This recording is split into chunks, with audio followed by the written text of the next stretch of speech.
Justice Breyer, one of your concerns that you express about the current court is that its originalism and textualism is not going to, if it adheres to it consistently and doggedly, is not going to, it's going to not going to provide the flexibility that you need to reflect current circumstances.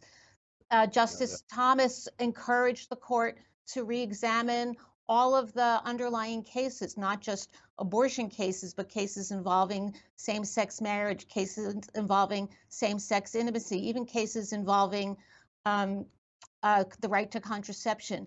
Do you think that, first of all, do you think that that's a serious threat? But more broadly, how concerned are you about the court becoming out of step with the country? It's a concern. It's a concern, but I'll show you, because you bring up, let's say, the gun case.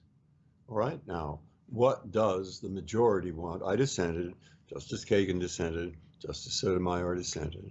And what is it that it's asking us to do? It's saying, decide whether people have a right to keep a gun by looking at the history of gun regulation at the time of 1789 or maybe before.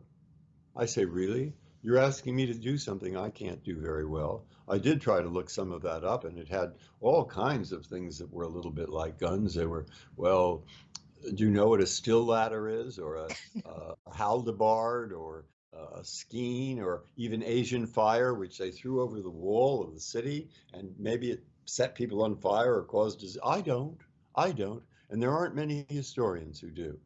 And it's not just that it's pushing to the fore that kind of thinking in deciding a case, but it's also saying I should not look at what is unnatural for me to look at.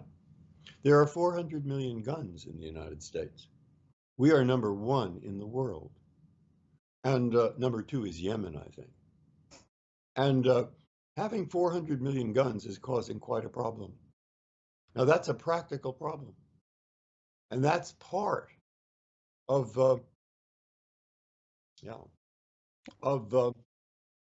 what is today a purpose, an objective. It fits within what the Constitution is trying to do.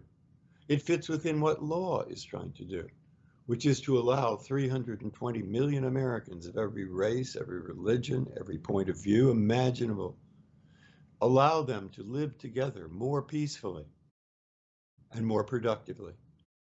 So when I see that method of interpreting an important part of the Constitution, I believe, and that's what I try to write here and convince people and show them, that's moving away from the values that the Constitution had there.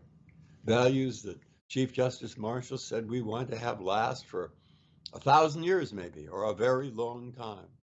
It's moving away rather than in the direction of. And it's that kind of thing that I object to with originalism. Now, if you want to know, to be fair to arguments that I don't agree with, watch. Nino Scalia and I used to argue about these things in public. Yes. Before school children, before college students, before law school students who went to Lubbock, Texas. They probably hadn't seen many Supreme Court justices there, and we argued about it. We discussed it, and they would come away with thought number one, that we're good friends, which was true. But then I'd want my side to win, so I'd say, things change over time, George Washington didn't know about the internet. And he'd say, I knew that. Yeah, good point. So I'd say, well, yeah, but he would say, the problem with your approach, Breyer, is like the two campers. What are the two campers? The two campers. One sees the other tying up his running shoes. Why are you putting on your running shoes? There's a bear in the camp. You can't outrun a bear. Oh, yeah, but I can outrun you. You see what he's thinking? Yeah. And I say to that, he says, you have a system that's so complicated, you're the only one who can do it. And then I say, maybe not. But I obviously don't think so. But you have a system that if we adopt that, we'll have a constitution no one wants. Now, there you have what I think at heart is the argument between these two approaches. And I'll go back and say, yes, it does work.